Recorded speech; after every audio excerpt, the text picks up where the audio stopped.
Hello, everyone. Welcome to Go Buff Yourself and Thousand Faces presents The WYLDE Beyond. We are on session 67 of this little playthrough of this WYLDE Beyond the Witchlight module with lots and lots and lots of additions from the original. The only reason I say that is if you go to play it yourself at home and there are things that happen in our game that didn't in yours, that's probably why. I am joined, or my name's Ethan. I forgot to say that. I'm the DM, as always. And I am joined by 6 incredible players, performers, storytellers, and if you look on Lauren's screen, a dog also. So let's go around and say hello to all of them. So since I already called her out, playing Bodie, we have Lauren. Oh, hi. Playing Wraught, we have Joe. I am actually also playing Bodie today. Oh, God. Oops, all booties? Oops, all Bodies? Oops, all Bodies. And then Jesus. he just, absolutely speedrun the rest of the campaign. For real. Playing Melon, we have Morgan. No, I'm playing Bodie. I am Spartacus. Playing Otto is Mav. Hello. Oh, by the way, 6-7. Yep, I didn't want to be the one to say What it. does I'm that glad mean? someone. It's just What a does that thing. mean? It's just a thing. I don't even get It it. literally doesn't mean anything. It's from a song where a guy literally just says it in a way that made Gen Z and younger go, that sounds funny, and then it just became a thing that people repeated. It has no meaning. Okay. It doesn't even have a slang Okay. meaning. I feel like really dumb for being confused, but It's okay. If you hear it, imagine Okay. from your It's- ass and you're dead. It's like someone saying Zynga. You know, it doesn't really mean I'm anything. happy It's just a not fun knowing thing to fully. say. Like, I'll be too old for it. I'm fine. Playing Kieren, we have Sarah. Motherfuckers of the jury, I also am Bodie. We'll never be able to figure out who the real one is. And playing Ivana or V, we have Sally. I think you mean we have Bodie. How silly of me. How silly of me. Before we jump into this session with our 6 Bodies, I guess, just a few quick announcements. As always here on Go Buff Yourself, this is an 18+ stream because I refuse to control cursing when I don't have to. Also because of legal drug use in and out of game, all of that. So please check the content warnings if that is something that you need to look out for. We try to list everything we can when it is relevant. You can watch and listen to past episodes of all of our ongoing campaigns, which includes this, City of the Crimson Tower, Lords of Sin, and now Under a Crooked Moon on Go Buff Yourself, anywhere you get podcasts or on YouTube. So if you want to catch up and see all that we've been doing, that's where to go. I think those are all of my announcements. So let's go ahead and run that intro video so that we can get into the session that comes after 66 and before 68.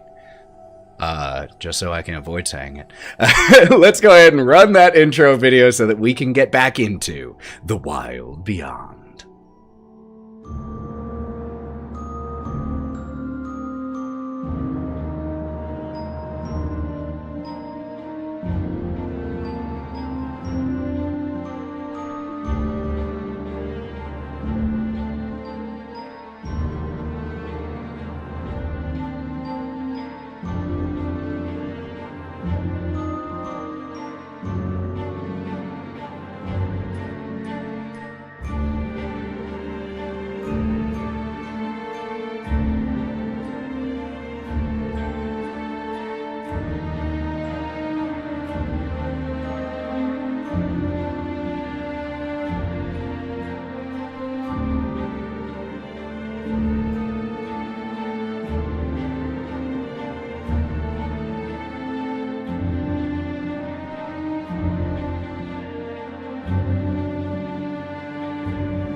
It just says thank you at the top on everybody's chest. I've lost control, and we just You switched never had back control. over. Hi, everybody. No, it's We were over it's here like discussing what we should subscribe do. for more. We were over here discussing what we should do on the 69th episode, so come back in 2 sessions to figure out what we decide on. We're discussing the important things. All right. When we were last with the wild things, you all departed from the Korrid village along with Gleam, headed into the Howling Mines, which is where you know that the Briganox, the apparently, maybe not enemy is the wrong word, but another clan of Fae that the Korrids have beef with. But you know that in order to get to Arctis Tor, the Winter Castle, the seat of the Unseelie Court, you have to first travel through the Howling Mines, then through Motherhorn, the home or theater of the one known as the Bitter End, to the Korrids at least.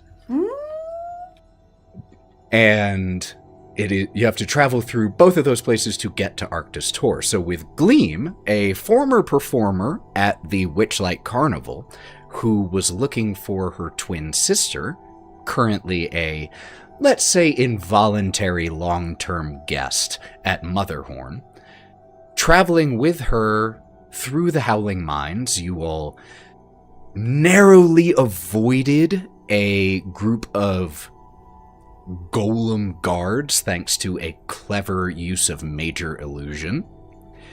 Managed to solve a puzzle in a number of levers in order to get into the next room. Encountered an individual by the name of Georginal, who said that he was a member of the Greyhawk Mummers, a group from a different world entirely from Toril, where you all hail, or most of you, V being the exception, and said that he, along with the rest of the Greyhawk Mummers, somehow found themselves in the Feywild, managed to get word of a rich patron who was looking for performers, and as they went to perform, according to Georginal, the performance didn't go great, and the rest of his crew were transformed into peritons, these, what he called, like, bird stags, or stag birds, was the only way he could really describe them. Birds with antlers. Fortunately for Georginal, according to him, Endolin Moongrave found him to be entertaining enough to keep in her employ. He warned you all that there were rumors of a dragon in this mine, and then sold you all for both coin and pie, sold you all a couple potions that he said would help make the cold not hurt so much, but upon Kieren identifying... He's a lying liar. It turns out he was a lying liar. What is because Stinky Stinkerton? when Kieren investigated and identified the potion, it turned out it was actually a potion that would make the cold hurt more. So with a little bit of a grumpy attitude in your step, you all continued forward, where you encountered a chamber with a heavy fog and several moving spirit-like shadows in the fog, and you all had to defend yourselves to get through. A brutal fight ensued, which involved a few of you getting pretty close to death with your strength being in the single digits. However, you managed to defeat the shadows and the spirit in here, headed out of that chamber, and found yourselves in a chamber, another chamber where there is light spilling through an opening in the stone. Clearly the only path forward that you can see, aside from a large vertical platform that sits in the back of this large chamber. You can see even from here that there is an intricate control panel set into it. And it was with you all fatigued from your battle that we left you as you entered this room, and that is exactly where we pick up. Before we jump in, just to really quick refresh us, who here currently has a strength of below 6? So Kieren and Wraught, you two had to... I have a 2. You two had to damn near drag yourselves up the steps carved into the stone here. And it is an effort. Kieren, your horns feel like they are made of metal. You can feel... Your head is not supposed to make your neck tired. You know, just the act of holding your head in place shouldn't make your neck tired. But right now it does.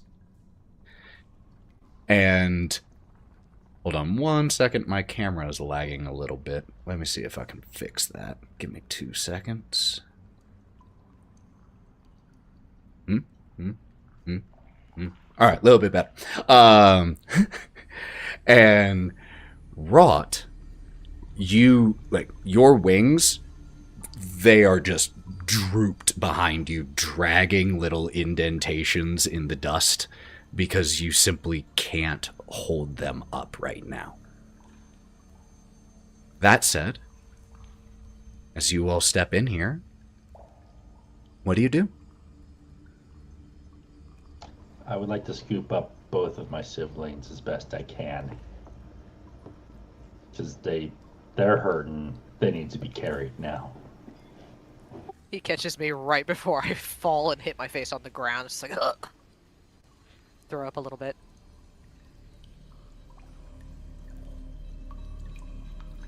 All right, so are we good to just take like a rest here for a little while, or you think we're safe enough to do that? Because points to the two of you think we deserve that and need it.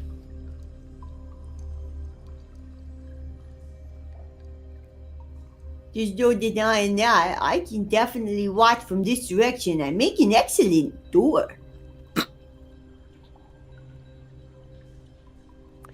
Ethan, when we look around, there's only one entrance and exit into this place. It's not big enough to where we should, like, start to roam around to ensure that we can see every side and direction. Great question. This is a large chamber, but it isn't large enough that you can't see all of it because of the faint natural light in here from those glowing gems, the purples and blues and teals.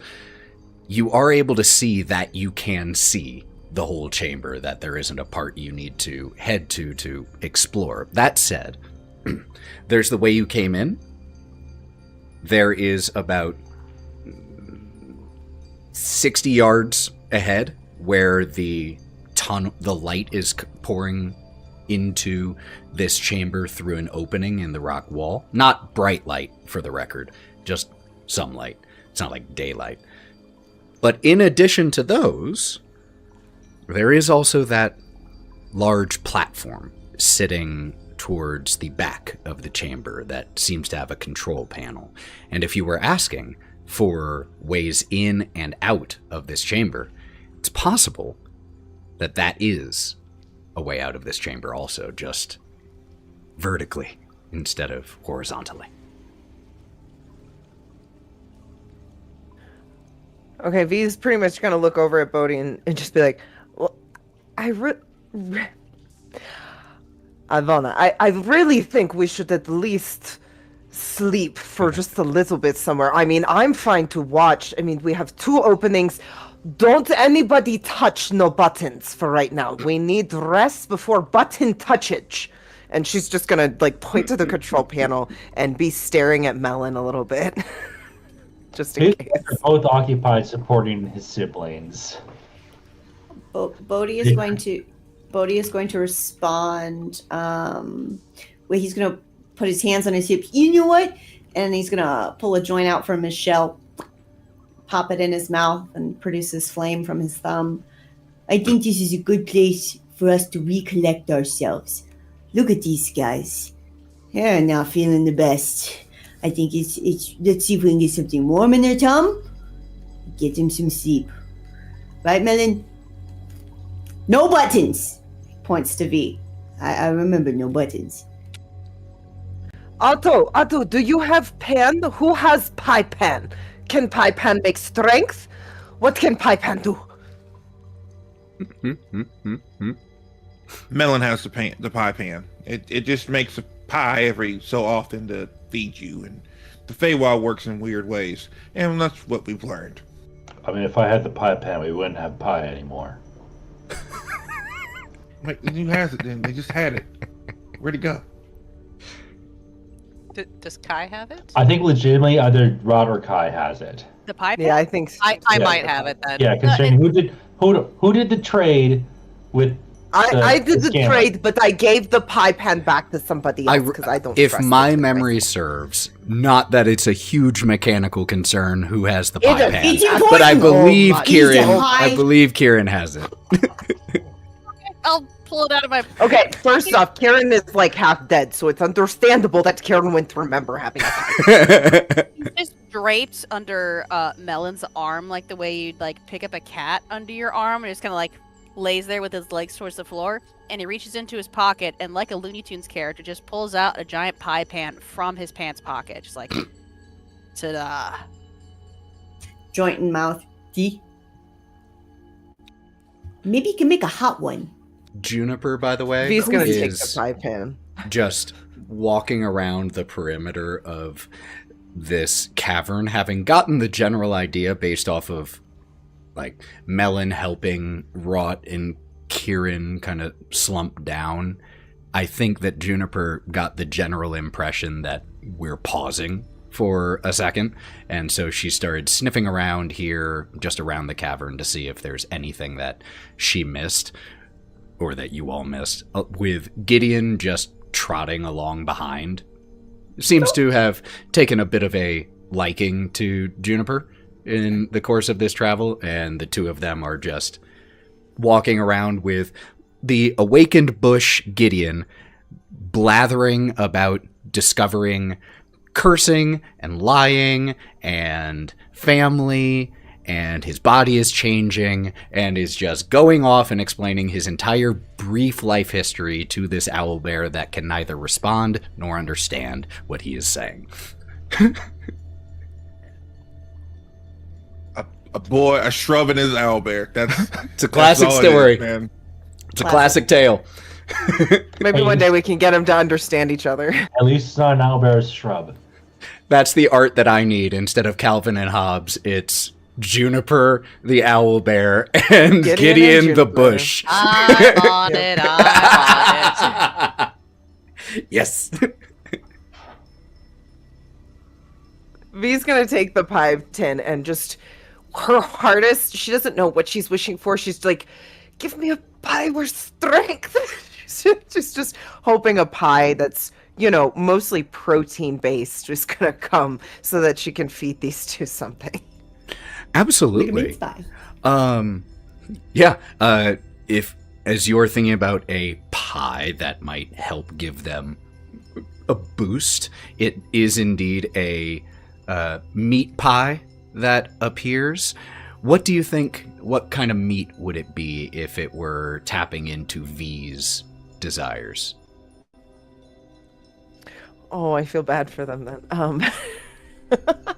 It would probably be more of like a bug meat, something that was from the Shadow Realm that lived there.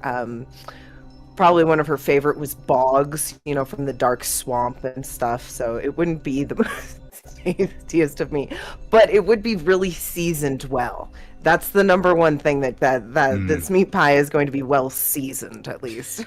It's the pie manifests. It is wrapped in a colorful cloth. When you unwrap it, it's flaky pastries, and you can smell the seasoning. And yeah, because each pie is normally 8 servings, this actually creates 8 little pasties instead of a single pie. So there are 8 individual servings of this little handheld meat pie that pile up Empire. steaming Is fresh. that what they're called? Pasties? Yeah. I just call them hand pies. Like that's the Well, only that's not inaccurate. That works too. That's the actual word for it. Just learned new don't call things them today. pasties. Yeah, just don't call them pasties. Those are different. And what about happy pastries? Don't eat those. Oh my gosh, look you guys, it's my homemade pasties. Oh, Yep, walked into that one. I felt that I wall couldn't help that I it, was I couldn't about. help it, As I soon couldn't as help you it. started talking, I was like, she's going to take this opportunity It's right the now. crevasse all over again. It's the crevasse all over again. Kravine, yeah. Kravine, that's what I was saying. The Kravine, I put two words together. Come, it's my meat pies from home. They smell so good. Wow, way to go, Mr. Tin. She's going to pat it while she's handing Wraught one. And Oh, thank you very much. You hear from the pie no, tin. we got to make something else. What did you say? I'm sorry. You said I don't know what good job, pie tin, and you patted it, and you just hear from the pie tin. Oh, thank you very much. Holy shit! Don't ask She's questions, gonna don't ask accidentally drop the pie tin. oh my God! I got you there, fella. And Bodie, joint in his mouth, just leans over, and there we go. We got it now. And he catches a whiff of V's pie that she's manifested. It smells savory, but it doesn't smell like a savory that I know. Sweet adventure. It is actually not bad, and I did manifest one that was just mushroom based for Wraught, because I know I'm vegetarian. I'm not actually a vegetarian. I just don't like food. Oh, Wraught, you are so hard to please. Take a luck point for remembering. Fucking thank you. I live to serve. Ish. No, not even a little. V, Likes take money. a luck point for the mushroom pie for remembering that.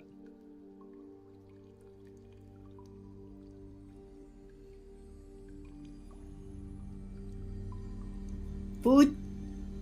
Try one. Try it. And Otto takes a bite out of it. It's delicious. The texture is a little different. There's a little bit more crunch than you're used to, but Would you call it slimy yet satisfying? based off of the description that V gave, I don't think it would be slimy, despite what Simba might wish. But a little earthy, maybe, and a little just like a hair drier than, not hair dry, just a touch drier than you might be used to. But it is tasty. It just tastes like a different meat. It tastes okay. It tastes good. What kind of meat is it?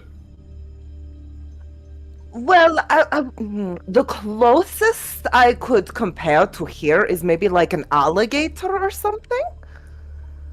Bad gator meat. This ain't gator meat.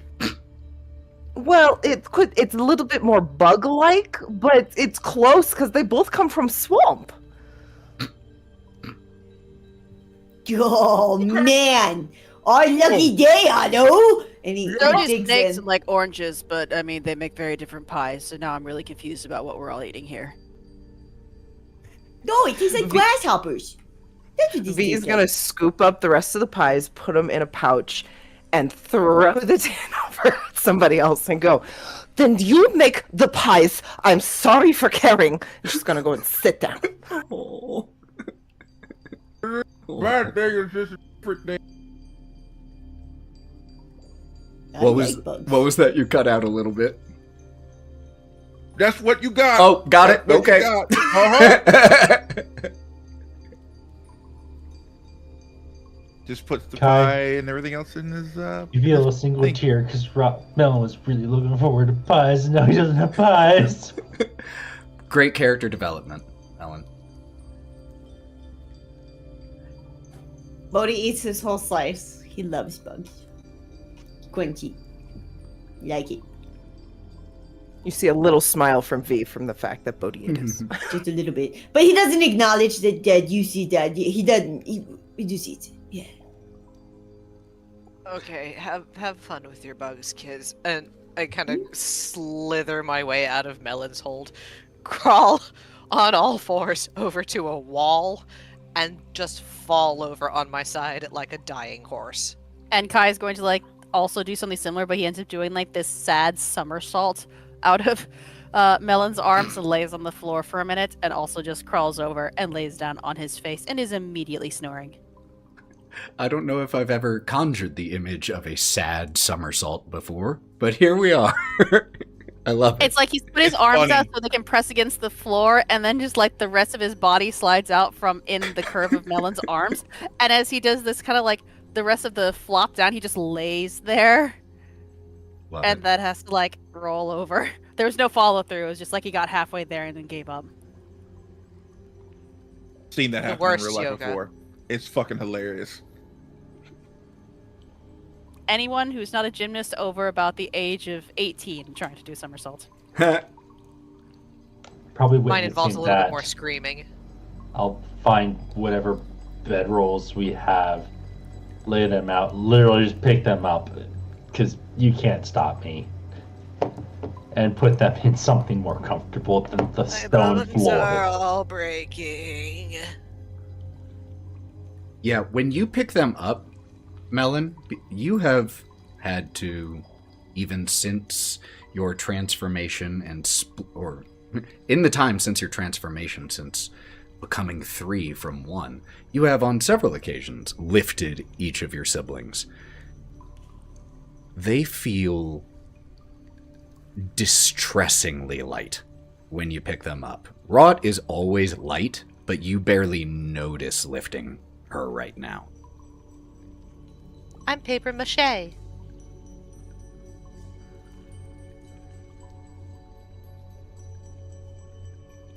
Probably then it's like, Rod, I know you don't like to eat. You need something though. I'm gonna throw up. No, I know this is something you like. And I'm gonna probably take a knife that's on Wraught and slice my hand and start bleeding for her so she has blood. Yeah? She doesn't like really go after it, you just kind of drip it into her mouth. Yep. And I'm gonna be trying to like have my back turned to everyone else so they're not seeing this. Alright. Kind of exactly what's happening, and you can hear into the dirt. Gross. You're next. Fuck off. You need it. I'll have pie. Piss off. I'm a goat. I can eat anything. Hey guys, Tin can licking bastard. you okay? I've been better. Just sleep. Just go to sleep. Go sleep. And cozies up against, back up against, Juniper. Sorry, I Nope, thought I'd you got a forgotten. strong coat? She got a Strong piece coat of right there? bug pie caught in her throat. Yeah, it's in character. He's a leg. You gotta chew the whole thing a lot. And he just nuzzles up on, Juniper.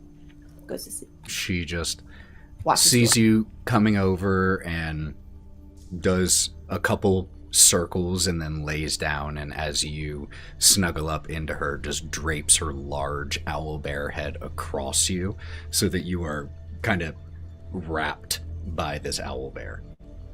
Oh, that's nice. Take a But- luck point. V's gonna. Oh, sorry. No, you're good. V's just gonna go to the door that we came in, Mhm. and she's gonna sit by it and keep watch while she's starting to whittle something that she pulled out of her pocket. Very cool. And Otto, you were saying something too, I think? No, just checking in with my son, having a good time. He just was asleep during that entire fight there and just enjoying his life. Yeah, you check in with Gideon. Despite how the stresses that you all have been through, he's blissfully unaware of the danger and all of it. And so is, at the moment, very infatuated, like I said, with Juniper. And when you go to seek him out, you see Bodie has curled up with the owlbear. And you just see as Bodie's eyes are starting to get a little heavy, and Juniper's are too, Gideon is just sitting on her back and just gives you a branchy wave when you lock eyes, or when you look his way. Can't lock eyes with something that doesn't have eyes, but just gives a wave and like a point down at the owlbear.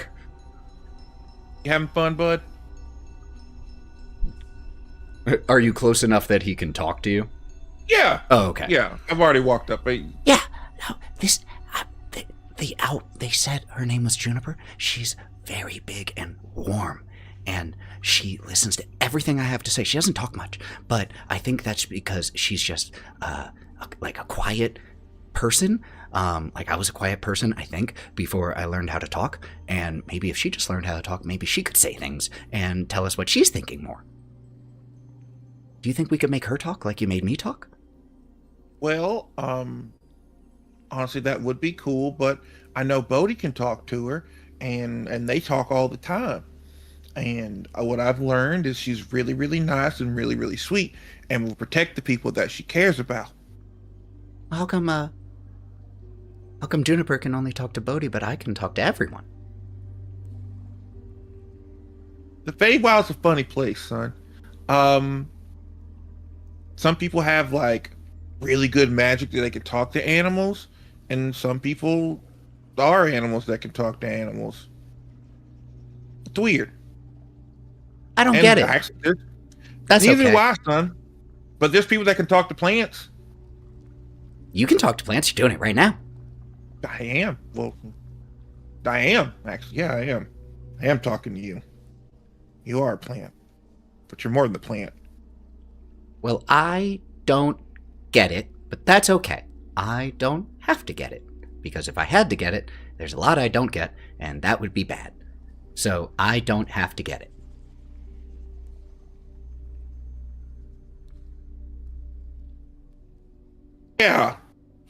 Yeah. I'm gonna go to bed now. Okay? Okay. You wanna... You get your rest. The Juniper's really warm. If you wanna... I think Bodie's using her as a pillow and a blanket. Well, I'd have to ask Juniper if it's okay for me to lay on her. You know, gotta ask for permission. Oh. Oops. You're fine. I already asked permission to have you put up there. It's Thank okay. you. You're welcome. But I'll just sit right down here, okay? Okay. And All right. just kind of flops back onto Juniper. He doesn't really sleep, so he just kind of lays there.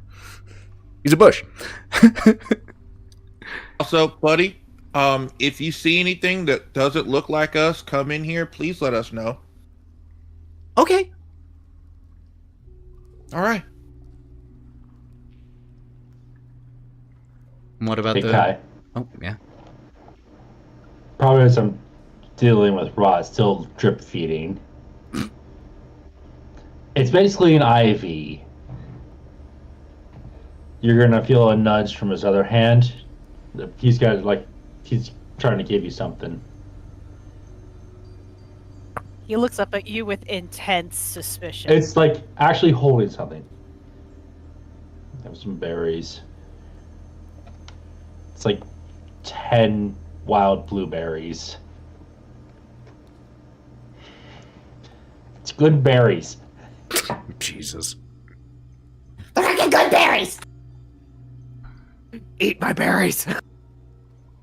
Yep, he shoves them in his mouth. Yeah, it's like I remembered they were kind of around like the cave, around. It's like first little fruit things. It's like they were nice when we had them. Yum, yum. He goes back to absolutely snoring. So is there anything else anyone is wanting to do before the process of taking a long rest happens? Or in the course of it? Ethan, Yes. can I only short rest so I can monitor these two and also assist course. with watch as necessary? Of course, absolutely. Just be aware that if you don't take a long rest, you will start having to deal with exhaustion from not sleeping. That's a risk I'm willing to take eventually. Okay, cool. Just want to make That's sure that future you me's know. problem. 100%. I don't think about tomorrow. Okay. So if I don't have to sleep, do I have to sleep? Only to stave off exhaustion. If you don't need okay. a long rest mechanically, the reason you would need a long rest is just the benefits of resting and sleep. Because if you don't take one and you're awake for over 24 hours, you have to start dealing with the risk of exhaustion.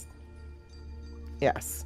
Well, I was hoping that Melon would get some sleep. I wasn't trying to watch the blood drip feeding situation, but I knew, losing blood would make you tired in general. But as soon as Melon woke up and was monitoring them again, I would probably take a half rest. But before I did that, whenever Otto laid down, I would probably go and put one of my many cloths that I have just over the top of Otto like a blanket. Got it.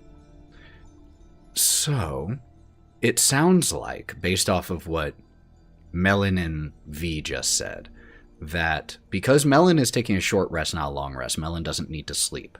So Melon and V would take the first 4 hours or so watching together, and then V would try to get some sleep. After that, is that what I'm hearing? It's either that or Melon rests for a little bit, and then whenever Melon wakes up, and I would rest. Okay. I'm considering the monitoring his rest period. After the 4 hours, you can take over, and I can. Hopefully by then they're more stabilized. Got it. Don't So you need your spell slots back. So, yeah. We're making sure somebody's on watch at all times. Got it. Is for sure. So I do just want to make sure that that I understand mechanically. Melon and V will not be taking long rests mechanically. Okay. So if you want, is that fine? You guys don't need them because Bodie is I'm available. still full hit points. Okay, cool. Okay, cool. What spell slots you got left though? I use one spell slot. Okay. I'm still full. I don't even use I get spells. nothing back True. on a short rest anyway. Juicy. I only get health points. back. rogue baby. All right. In that case, the rest of you may be already having found sleep, while Melon and V will be taking the responsibility of the rests. Remember that if you're taking a long rest, you don't need to roll your hit dice. You can just take a long rest. Could I please get both Melon and V to roll me perception checks, please, while you are taking watch, while the others are resting? Public or physical? Whichever. I like the clicky clack of the dice that Joe makes. Hey, check them out on our shop. They're great. Totally fine.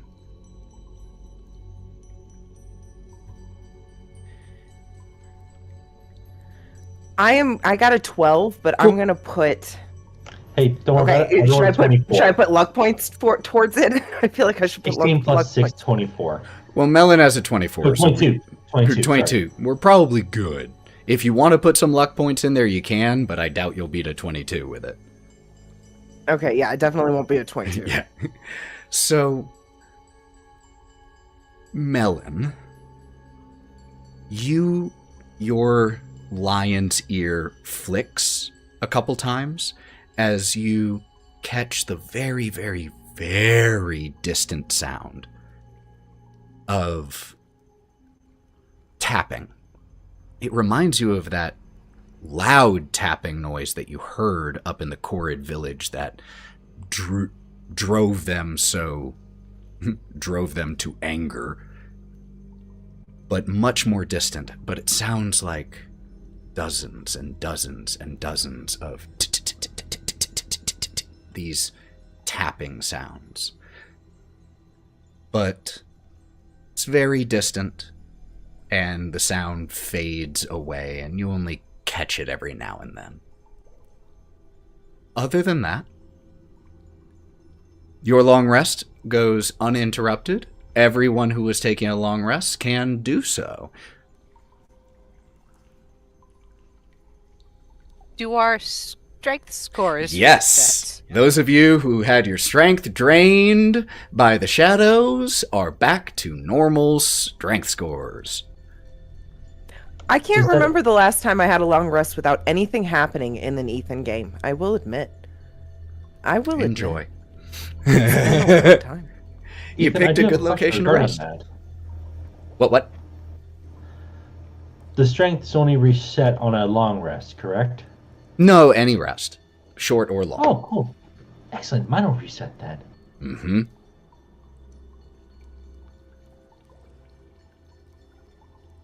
Yep, short or long rest from shadows. You all start to come to wakefulness in the same large cavern.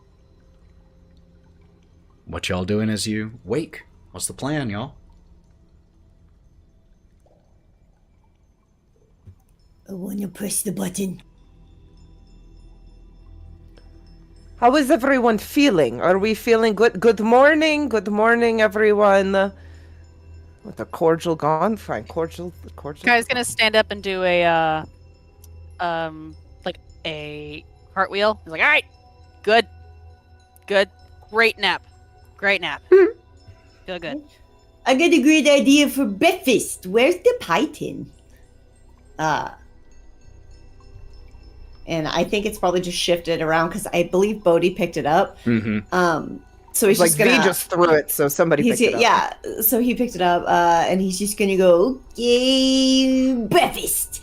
He's just gonna shake it, and hopefully, what will manifest will be a pie that is like an omelet, and it's got the crust over the top. That's called a quiche. It's a quiche. You get a quiche. Is exactly what Egg pie. like with eggs, scallions, Yay! different vegetables mixed in here, some smoked meats as well. It's savory and should give you the calories you need for a day of adventuring. Gotta love an unlimited pie tin. Thank you, gracious, so gracious. Thank God for giving us this comedic item that serves a purpose. Hey, It that makes it actually say is never run out of very- food. Wonderful. And Bodie's gonna go around and serve everybody from the pie tin. It's important to keep up your strength. I hope you are feeling better today. He's gonna walk over to V. I know it's not your usual, but there's bacon in it. Can you have bacon? V pulls out a meat pie. Give mine to Melon. He deserves to. And then she's gonna take a bite of her meat pie because she has like 6 of them. Blessings. Oh, nice, fucking nice. Melon, second helping. Literally, you see the maw open if you want to throw it. Oh, I'm gonna huck it. Bodie's just gonna Throwing huck it like a the bin frisbee. across the room. Frisbee right into that maw. I don't know why I just got the image of like those videos of someone tossing a watermelon to a hippo. Literally the same thing. It's the same picture. Yes. Ha. And gone just as fast.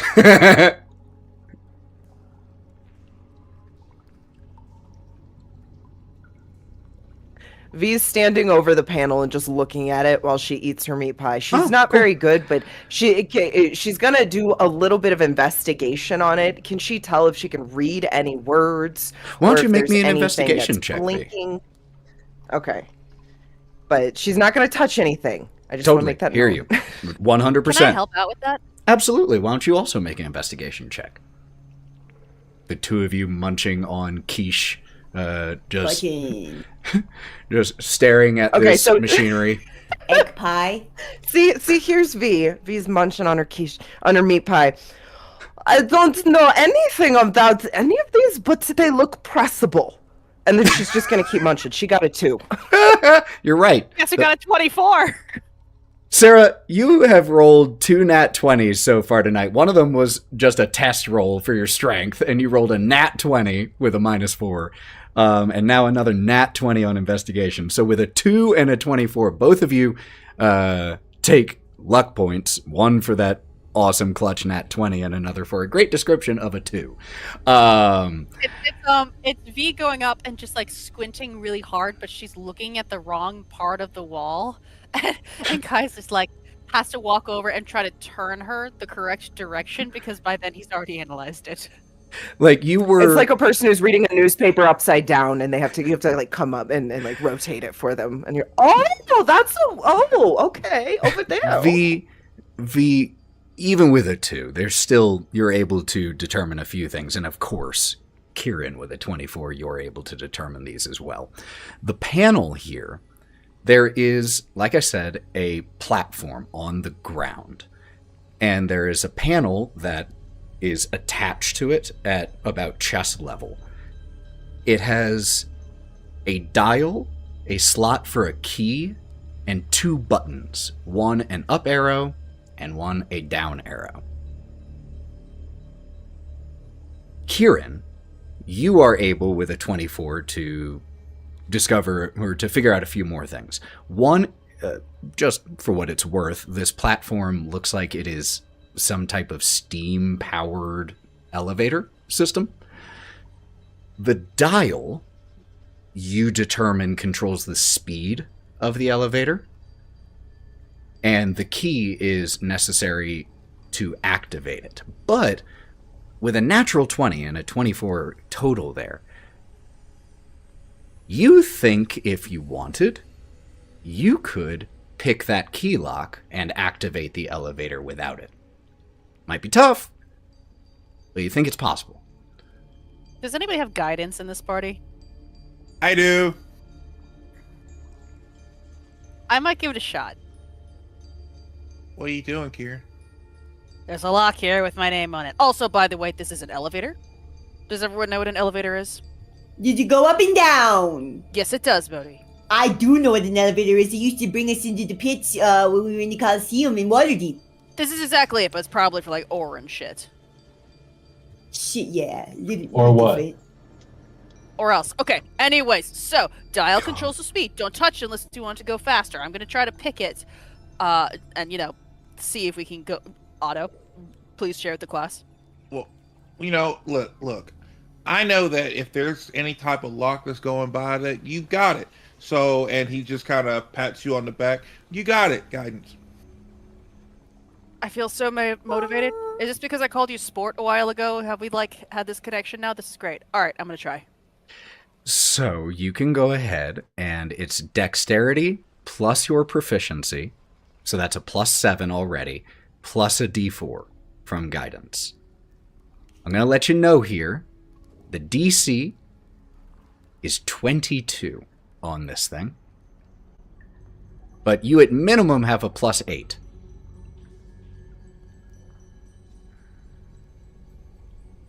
I'm just rolling here because I have multiple dice. That's cool.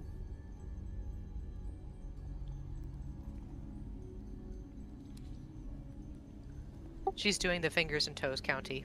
Mm-hmm. And you said the DC was 22? Well, why don't you just tell me what you got?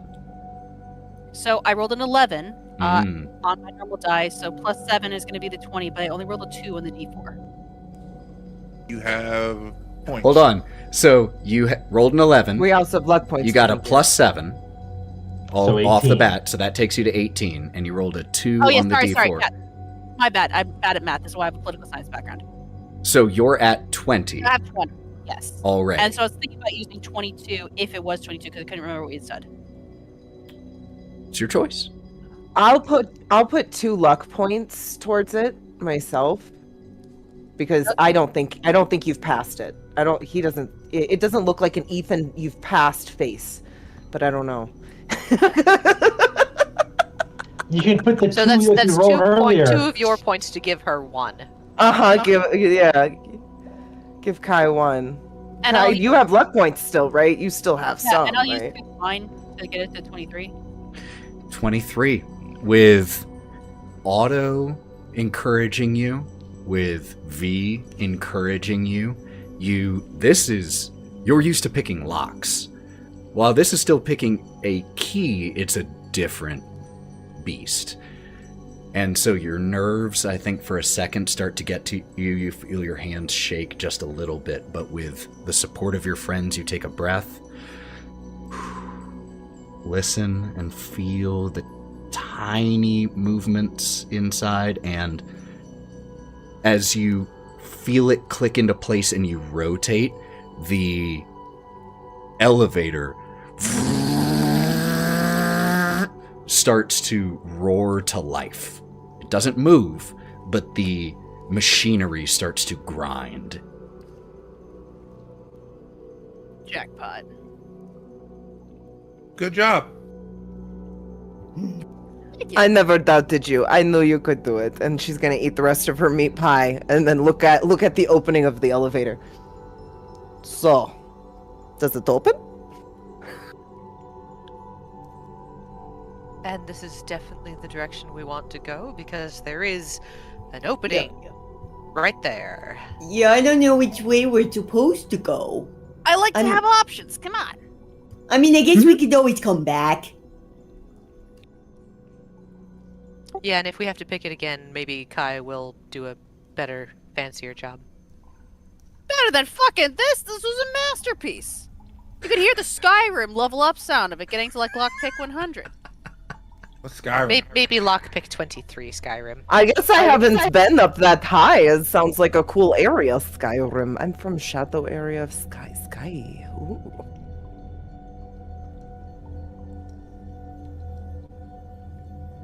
We can know at that's least going take a on the out of peek. context. Let's The at least take a cloud peek. just I took mean, that off. it would be a shame to have him go to that much effort and then not even use the damn thing. The question is, can we come back down? What if it's one way? What if we can't get back down? We could go through door and come back through door. That's easier than Hey, going V, up and down. What if What? it goes down first and we have to come back up? Ethan. Oh, then that's even more confusing. Too many.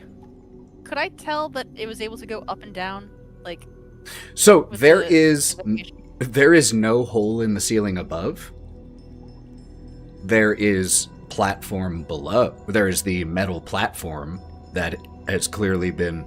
There seems to be a hole in the ground that it would go down. So the But- fact that it's here seems to indicate it can come here. It doesn't look like it goes up. It looks like it goes down from here. Yeah, I assume we'll be able to come back up. It has an up That's button. kind of how elevators are. Ah, there we go. See, look. I trust nothing, but I follow leads. She's just gonna look around very suspiciously, and remember, there's a dragon, so she's kind of trying to figure out where a dragon would live in this situation.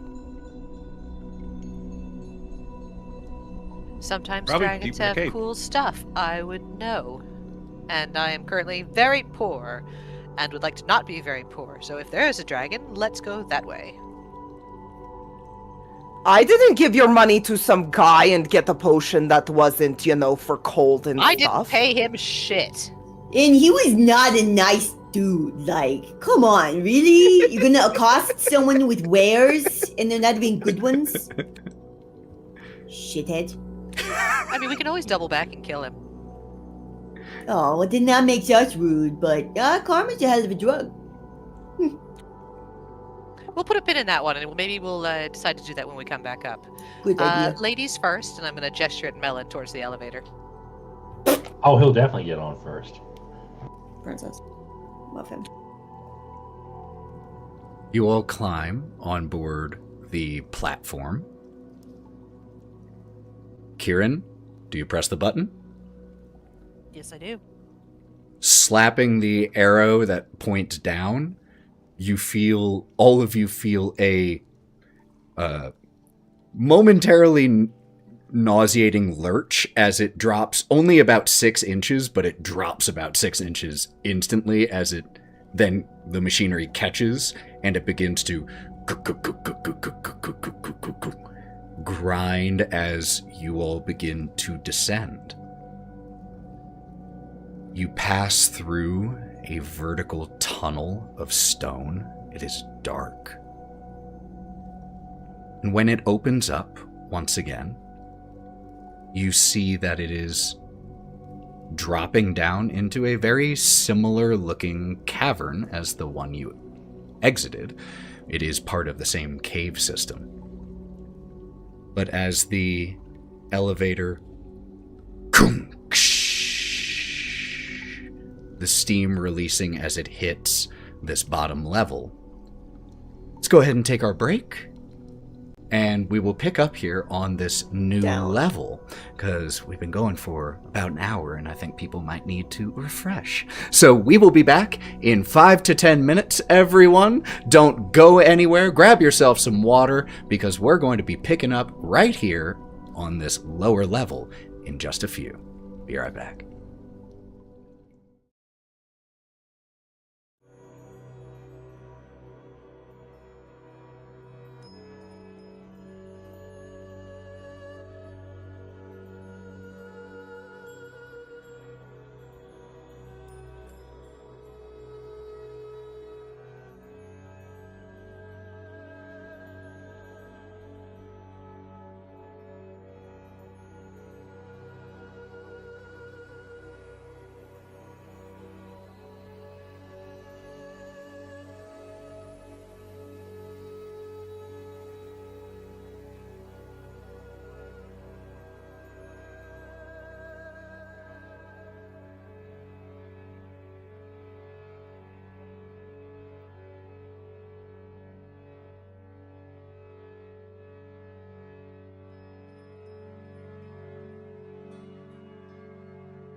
we are back. As the elevator comes to a stop, the pressure of the steam releasing, you find yourself in another chamber, still illuminated by those same gemstones with self-generating light. And you can see a path ahead out of this space. And as usual, let's be very quiet. But on the ride down, I did have an idea. How many of you have those fake anti-cold potions? I do. I have Give me- one, but that's not for sale. Can I pretty please have them as a gift? I'm gonna hold on to mine. You can have mine. You I didn't don't want all to. buy one, for the record. I think you bought 2 or 3 most, because I remember one person bought Yeah, and one I person gave a traded pie pie. for one. But did I you gave a pass pie them for out? one. May have. I'm just no. reminding you all that you only have, I think, 3 in total. If I have one, you can have it. If I don't, then I'm sorry. Let's but just I say love we have 3 then. I bought one. I'm keeping it. Why do you need it? Why do you need it? I was just thinking if we combined them all into one big extra cold potion, we might be able to sneak it into a dragon's mouth. We do know that there was one down here somewhere. Are we sure it's a dragon that breathes fire, or it like, you know, shoots out ice so hot, or whatever it freezes? What does it and matter? burns? Because as long as you drink it, you just take extra cold damage. Well, if it's a dragon that spits out ice, then it's already got. Then it's going to be hurting itself? Or we won't use it. If a dragon spits out ice, I don't think it gets damage from cold, right? But the potion makes you take damage from cold. That's a good point. For I'm what it's worth, confused. just from a mechanical perspective, it gives you vulnerability to cold, which, if something has Would that immunity, vulnerability override immunity? I would rule that it would temporarily override immunity. Give me your potions.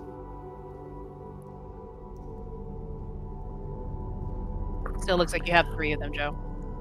I'll combine them all into like a wineskin Yeah. for one big extra potion. Okay. Incredible. Pause. Craig I left. think we just lost. Recording software is gone. Craig's Oh, why gone. did that? Did it just happen? I can. It looks. Yeah. Yeah, it sounded like it just happened. I see weird. his maroon self in the side, but That's- not. Yeah, uh, blue one's missing. Let's get our recording bot back in here. Take a smoke break. Well, that's Uno why. momento. Oh, there's an issue with the application. That's why I also have the backup one. So as long as the backup one is still in here, we are good. All right, so we should still be It good. would be a Yeah. shame to miss There we the second half of this recording because we're gonna fuck it up so bad. Thank you, luck point to Mav for pointing out when something went wrong with the stream. It's very important, y'all. I'm doing a lot, and I can't manage all that. I love my players who help me out. But we got our recording bot back in here. Took some water. We're good. We're good. So, So shall we move forward stealthily? V's been looking at the elevator, and as they walk away from it, she's just like, "That's a pretty good construction. That's got to be good to get because we weigh a lot. That's a good construction." And she's just nodding to it as they walk away, noting how much they all weigh together. What an elevator! gotta love freight elevators. So were you all moving stealthily, or were you just moving normally? Anyone who's moving stealthily, roll me stealth checks, please. –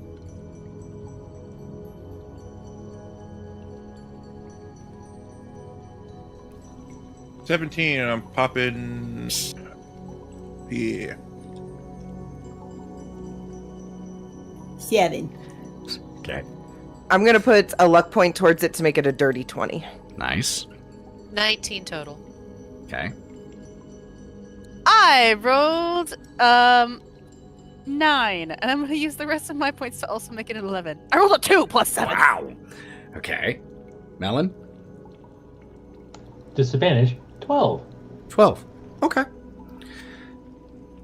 As you all start to leave the elevator behind, you push through a narrower tunnel, and it opens to a small alcove that seems to have been converted into a living area of sorts. You see that there is a bedroll still laid out on the ground. There is a small makeshift fire pit and an assortment of basic supplies. There's a frying pan still on top of the fire pit. You see just a bundle of rope, just some water skins, basic. Hey, Melon. Does that bedroll smell like Jorganol? Ethan, can I go over to the bedroll and give it a good old sniffer? Absolutely. Make me a perception check, please. 19. Jorginal had a distinct smell of mulberry combined with the scent of the furs that he was wearing. And you get a very similar scent here. Smells like it. So maybe we don't kill him, but I think it's very fair to rifle through his things and maybe steal every other sock in retaliation.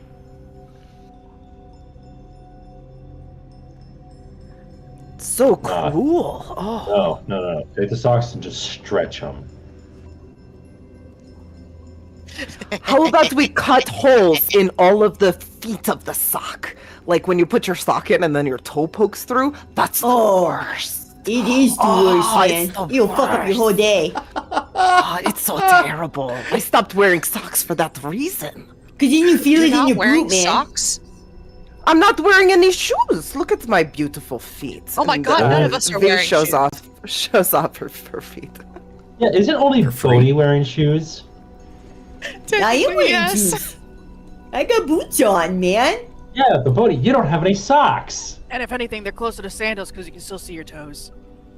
Well, is that okay? Is that okay that I'm not wearing socks? I love- And he starts hold on. putting I his lo- hands together. Is that okay? I love the new that canon weird? that the boots that provide cold resistance and easy travel Are over peep-toed? snow Are sandal are boots. sandal They're boots. sandal boots. Yeah. It's like having midriff armor and having a super high armor class. Yeah, same and nothing logic. ever You hitting know what? Exact same Red Sonja logic. baby. It is the Red Sonja exact logic, same baby. logic. The It's like less if you see somebody wearing an aloha out in the winter, you don't fuck with them. you know they're warm. You know for a fact they're warm because they gotta be. Incredible. As you all are having this examination of your footwear or lack thereof, all of you immediately, whether it be sound or peripheral movement that catches your attention, you all turn your attention upwards and you see several winged creatures disconnect from the ceiling above and begin to circle overhead. Everyone make me perception checks. Uh-oh. Why didn't we look up? I looked upwards. Pisha! I'm back. I was about to D&D's ask coming for back to that. bite me in the ass. I am rolling so bad. Hands up if you beat a Jesus 15. Christ. Natural 20 for 26. Whoa. Okay. And Otto also beating 15. So both 23. of... Oh, damn. Okay. All of you notice there are 7. These are fairly large. Winged creatures seem to have more feather. They have feathery wings, not leathery wings. But Otto and Melon both of you notice that these bird-like creatures also seem to have antlers.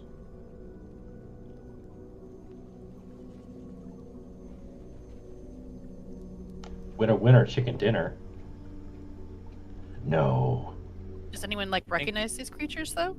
I think these are the things that they talked about that they got turned into from the hag. Oh, Peritons. Peritons, yeah, that. You think that's the rest of Those the are mummer group? people. They're people Yep. up there. Wait, Hey, are you Yeah. the Mumford folks? yeah.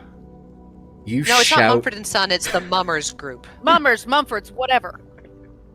You shout up, and fairly shortly thereafter, but a far enough amount of time to make you think that it's more correlation than causation, the Peritons start to descend 1, 2, 2 until all 7 have perched here around this alcove in a bit of a semicircle. Some of them down lower where the campsite is, some up higher on different small jutting sections of gemstone. They look kind of similar to vultures in their size, but very large vultures with heavy wings that are tipped with a gray approaching white. They have blue skin on their bird-like heads, but they have antlers that are almost large enough that you wonder how their avian neck supports it. But Georginal was not wrong. They do, and you also notice that their rear legs, their front legs are the hands that extend off of the large wings are clawed, but their feet have hooves. The description of stag birds by Georginal, fairly fitting. But they perch all around this little alcove and just watch you all. A few of them turning their heads quizzically. Melon? Okay, Wraught, nudge. We're not supposed to eat these ones, right? As I'm nudging, I'm casting Speak with Animals on Wraught. What? No, they're people. Specken Sie kommen? You see as all of them cock their heads in response to this, and one of them, "We speak common, but do you understand us?" Did you cast magic on me? And I'm gonna elbow Melon back. I what? I can now. There's a magic spell on me. Then who are you all? Where's Georginal? We encountered Georginal up a floor and down a ways. And he persuaded us to part with some he gave us some unsavory potions. And Super we rude, by the are way. the wild things. Hey, Another one of the Peritons pipes up. That sounds like Georginal. Always selling shit he couldn't back up. And the Sounds one like that you're had not fond. the one that had been speaking snaps her vulture-like head that direction, and the second one looks a little abashed. It kind of pulls into its feathers. Oh, you must be Morsha? Yes. Good to know that my reputation precedes me even in this state. And this Periton puffs up, like the feathers noticeably flaring out, and does a little shake, a little preen. I'm gonna turn back to the party. Guys, they understand common, they just can't speak it. Oh, well, hi. Oh, sick. Yeah, your other guy's kind of a dick. But, you know, whatever. He's fine. We didn't kill him, by the way. Wraught, anything I say from here on out, in character, assume I'll just only assume you I translate. understand. Georginol was always more trouble than he was worth. I tried to tell you that, Archelaus. Yes, I know, Carthazar, I know. Now, it is rare that we are afforded the opportunity to speak with anyone other than ourselves. Are you trapped down here? We can go. We can take you with us back up in the elevator if you want to get out of the mountain. Well, not trapped down here, simply trapped in this state. And since we are allotted our freedom of movement, well, being these creatures is rather boring. So we follow old Georgian all around, mostly to keep ourselves entertained and maybe to shit on him every now and then when he isn't looking. Amazing. Guys, these guys are the best. So, are they like? Are you guys? Do you guys like? Wait, hold on. How did you guys? Hold on, my brain hurts. How did Georginal end up being the only one to keep his hands and feet That. when he's such a dickbag? Yeah, I mean, for real. Accosted us. He's kind of a loser. Like kind of he is. Asshole. You guys A- are so much better than him. A new voice pops in. Georgian was always one who was willing to lick the boots of any patron who might front the bill.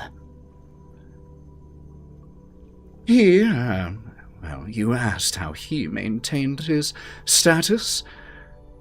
Well, after we disappointed Endelyn, and she imprisoned us, we eventually begged to be set free, and she obliged, in a manner of speaking, releasing us, but only after she had turned us into these. Do you know This is what I get for working with a troop of young children who never knows the proper protocol anymore. Moldawa, not the time. There's never the time to listen to your elders, is it? We're actually, once we're done in this cave, heading to meet Endelyn. She seems to be standing in our way of our next destination. So it sounds like we'll be doing our best to entertain her as well to continue on our way. A fifth voice, or I'm sorry, the seventh who had not spoken yet, pipes up. Ha! Good luck! Hope you do better than we did. Fat chance. Well, what did you do? We performed, of course, one of our finest plays. But it would appear that our would-be patron and we had artistic differences when it comes to taste. Why don't so you... you did a comedy, she likes tragedies? Succinctly said. Q, I write sins, not tragedies. One of the Paratons. Well, if you plan on putting on a show for the old woman, what are you going to do that's so much better, being a troop of apparent amateurs? I can suck my appendages into my body real quick like this. And he sucks his appendages into his body real quick like that. Sorry, we're not amateurs. I grew up in the circus. It's mostly acrobatics. But I mean, who are you to call us amateurs? You're the one that's floating around as a stag bird, so, I mean... And your other troop member literally betrayed you, so... If I you will think admit, I that- heard nobody call us amateurs. I'm just saying, who are you guys talking to? I just hear cawing. If you think that our current state has in any way decreased our stagecraft, you would be quite mistaken, my friends. So it sounds like we're going to have a showdown, to put it succinctly. Would that What? keep you entertained? Well, hang on. Now I'm interested. So, that sounds like an offer. I want to see what you guys do. What did Yeah. you do that maybe she hated, but like we have to do better then? Because now I'm curious.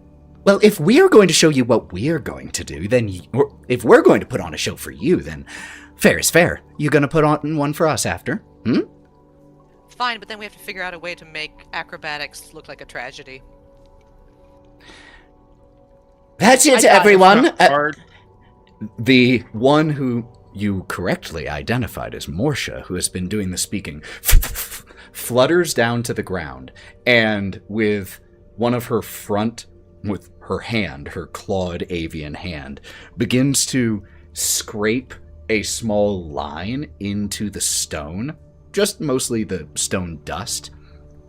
Here will be the front of our stage, everyone. And like attempts to clap, realizes that she can't really. Places, everyone. I'm going to use minor illusion to like the soft sound of a crowd getting ready. Take a luck point. And Wraught, you're the only one. Everyone here hears the sounds of these peritons. Wraught, you're the only one who understands as like two of them bump into each other. Moldova, You are on the other Translating. side. This is stage left. it doesn't matter which side we come in from. And goes fluttering and hopping over to the other side. And the peritons, the Greyhawk mummers transformed, begin to perform a silent pantomime. It tells a story even in these bird-like forms. Let me make a couple rolls here. Give us a performance Oh check, my- Ethan.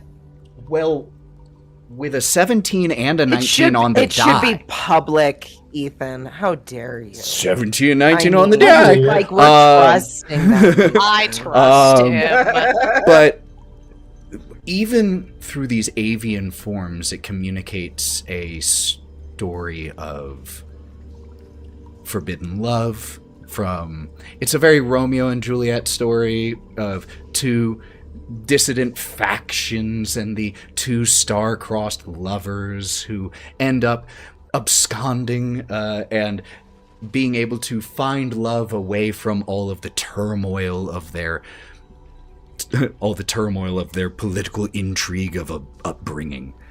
And after they finish with Archelaus and Morsha in periton form embracing one another as much as they're able, all seven come out and stand next to each other and give a synchronized bow.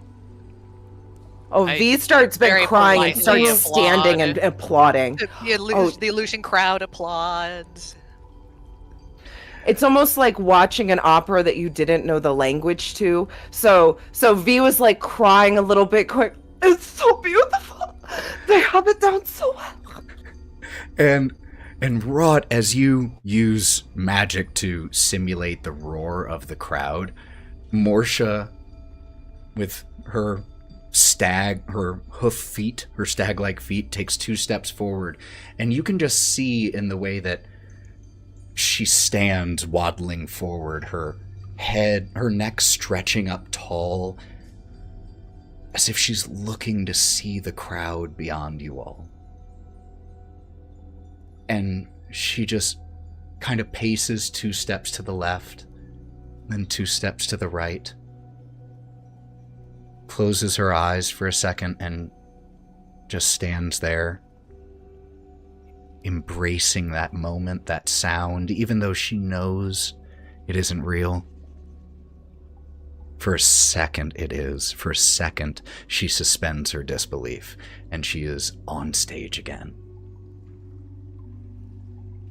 And then it all comes crashing back, and you can see as she almost looks like she's physically punched with the memory of and the realization of where she currently is. And she falls back into line, and the group takes one more bow together.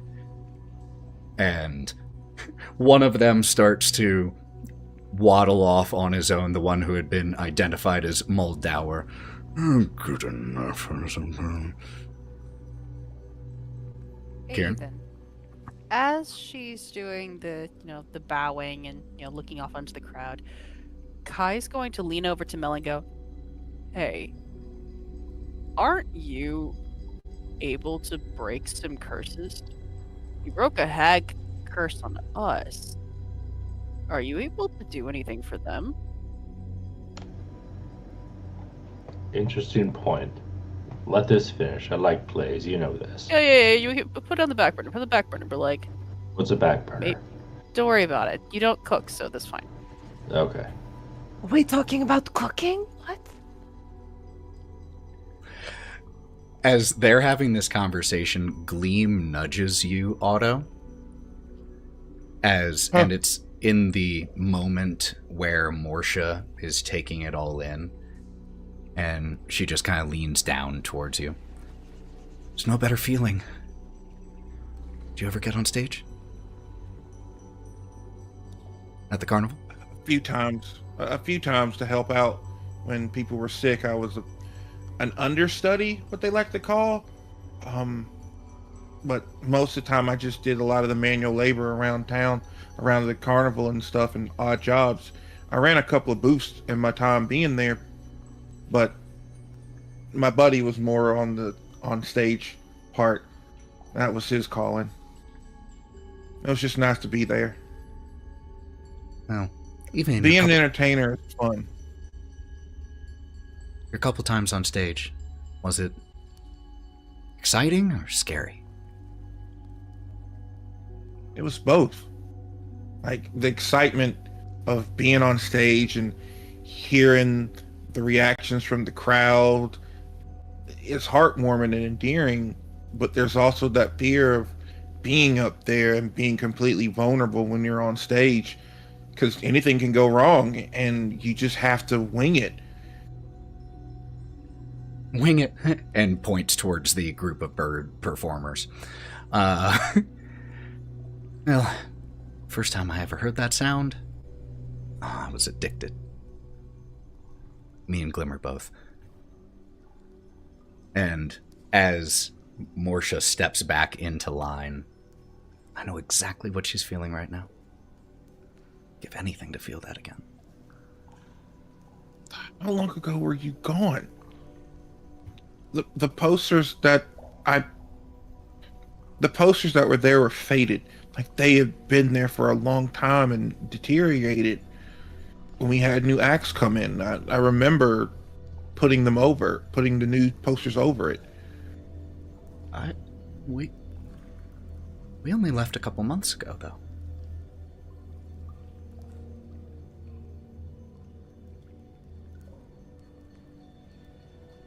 Not the only one from the carnival that's gone missing. Do you remember Star? Star. Well, Dearla's cup. Yeah? Yeah. Oh, actually, excuse me. Star? The juggler? No, Star was Dearla's cub, or Dearla's kid. Dearla didn't have any kids when we left. She's still so young.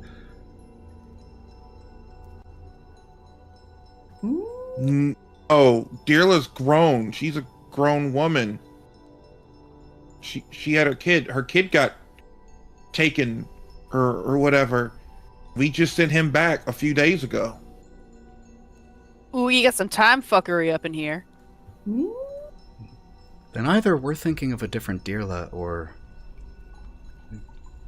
Kieran's right.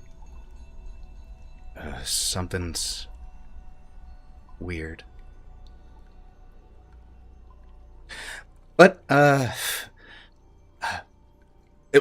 did you all need me to help, like, choreograph or plan anything? Were you gonna put on a show too? As the Paratons have returned to perching and are all looking at you expectantly. I think we do have a little bit of choreograph practice, but I have an idea, you guys. So do I, but I'd like to hear yours first. So, if it seems like she is more interested now in perhaps tragedies or fights, it could be the 3 courageous heroes fight the Chimera, and it's a choreography gymnastics thing of like Melon carrying the 2 of us around his shoulders, and then a dance fight thing, 3 heads split off, and each of us doing a separate fight on the stage at different times, and then the 3 heroes are triumphant, but then it comes back and oh no, the Chimera has killed everybody, but it has to have a tragic ending, I guess. God, what I think about the H word. What if they slay the Chimera, but they don't make it out alive and they die in each other's arms as well in defeating the terrible beast? She does like a tragedy.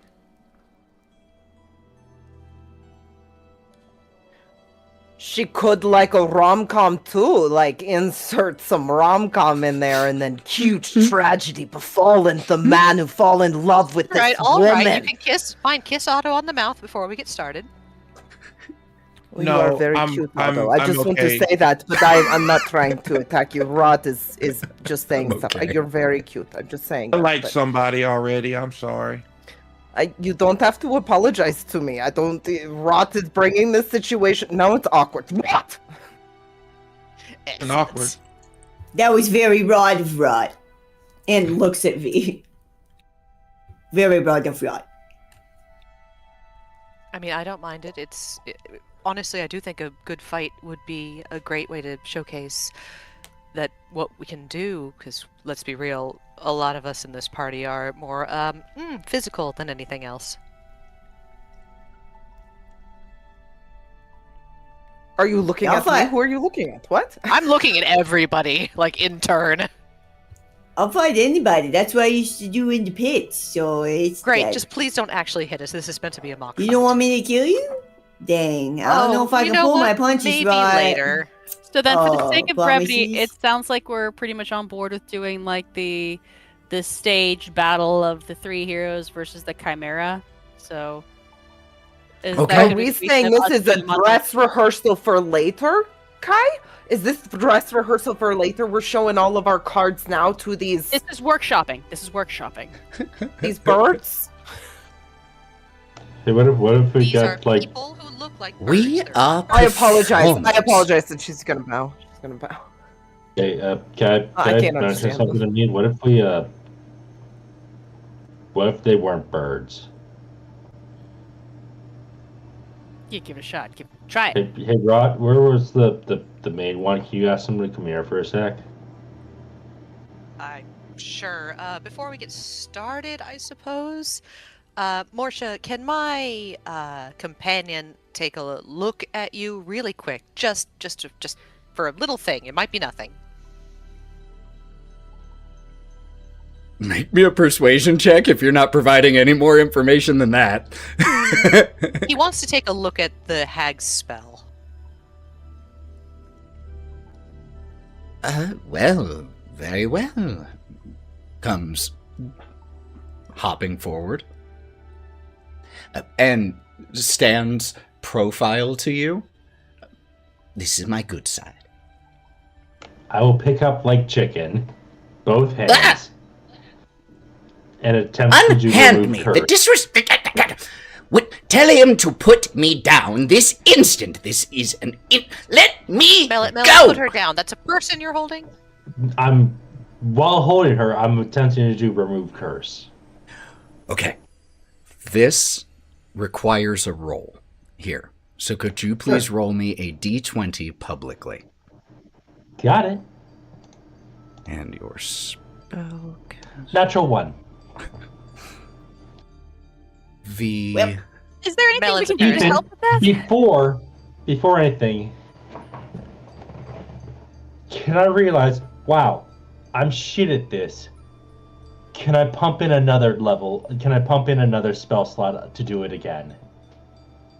It won't let you do it again because in this moment, what this roll was representing, it was not a spell check. It wasn't a saving throw. This is a luck check in this moment, which was to determine if this curse can even be broken by something like remove curse.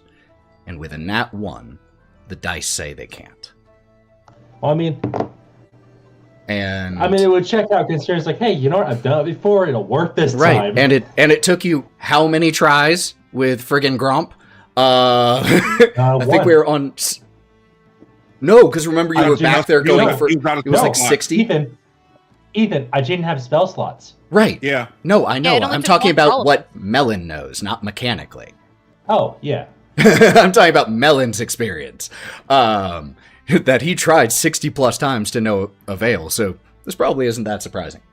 But as you grab her and try to do this, you get hit with a bit of feedback. And you take 2 psychic damage as it feels like you licked a live wire as you Oh, hell yeah, I made love that. contact with this curse that was beyond you. So I'm guessing that's a no. Your nose is bleeding, Melon. I'm on it down, like.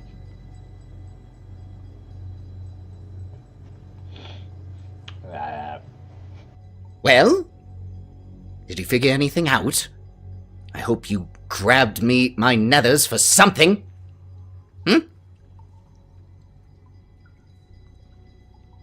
Melon, what did you find out? Oh, I can't do it right now. It doesn't sound like it's the kind of curse he's capable of fixing. But that doesn't mean it can't be fixed. Just that it's a little bit beyond him specifically. Kind of puffs up a little bit. Well, then tell the lion if I ever return to my beautiful form, he owes me dinner for that. You've got a hot date later, Melon. Also, Melon, that did not take a spell slot, just so you know. Oh, you sure? Because I'm it willing just to give it up. did not even.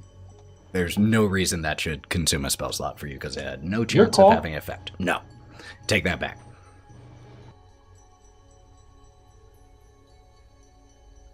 Well, let's workshop for a second and give him a show, because we do actually need something to, if we're actually going to pull this off. We see the wild things get into a bit of a huddle.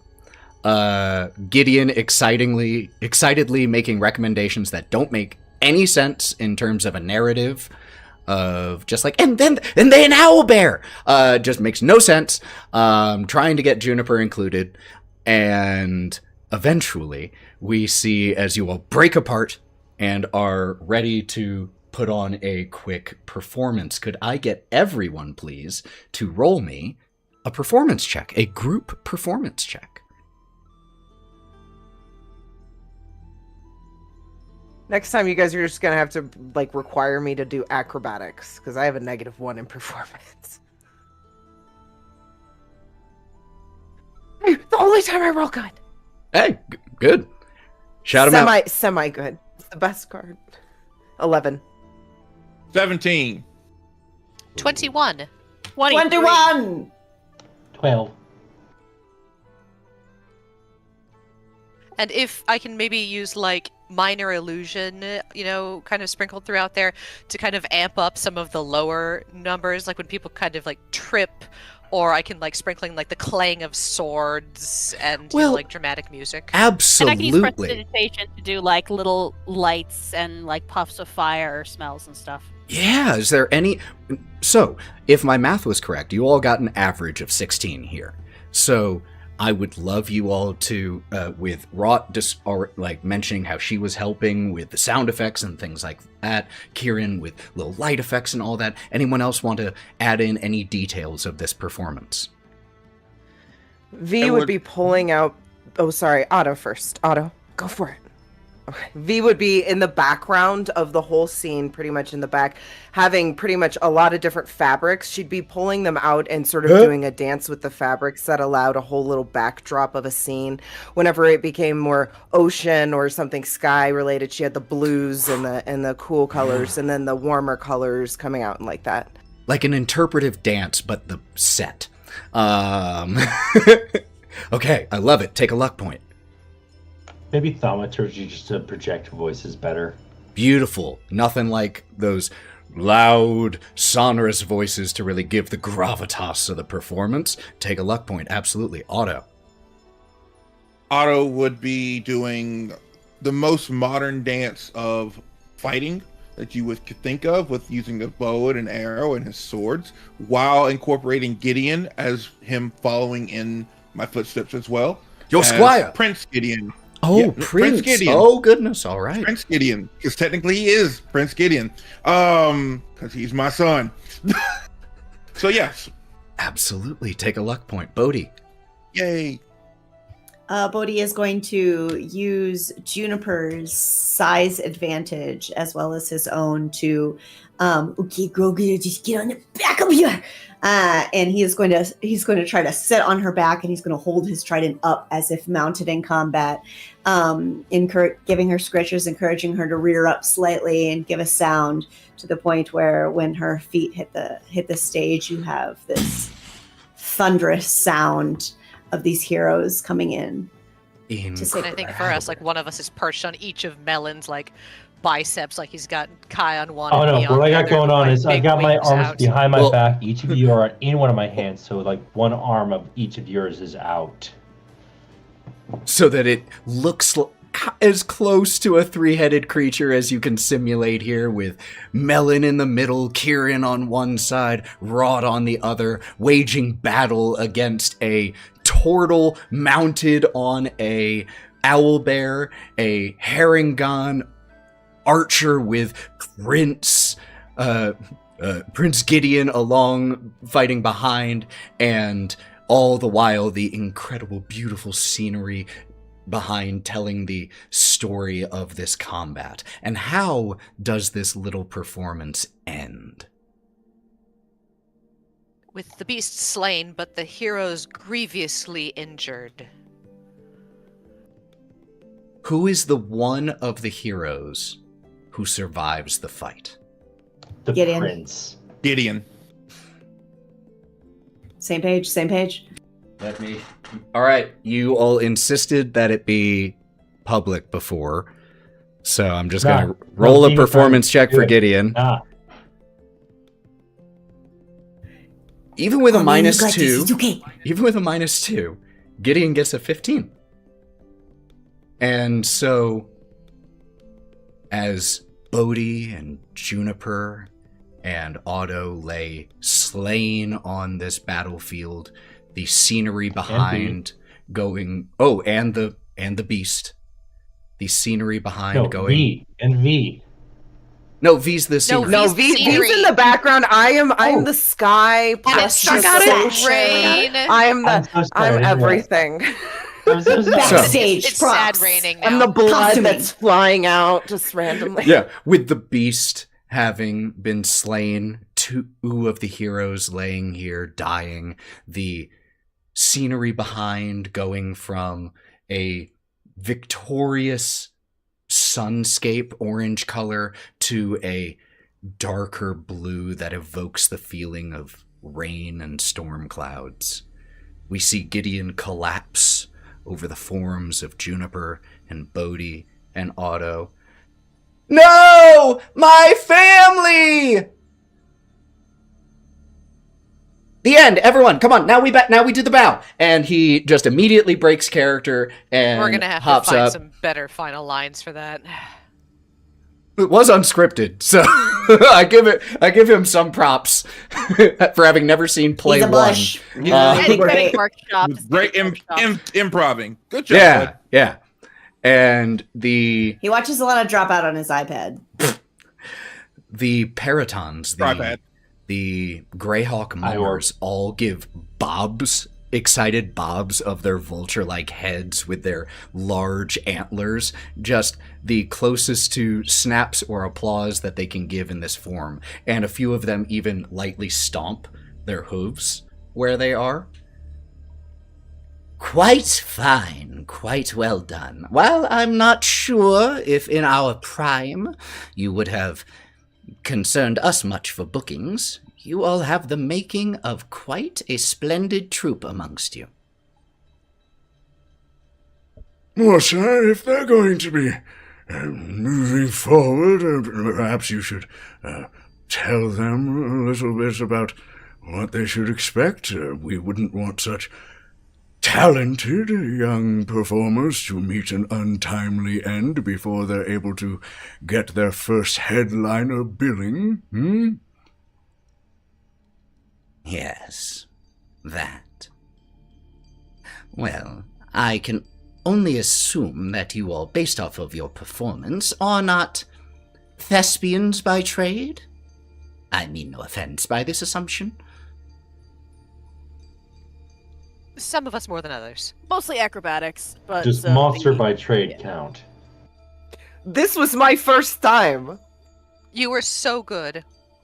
Oh, she's new. Well, then I assume you know of Zephyrum? Oh, Just dear. doesn't ring a bell. Doesn't look like it, Morsha.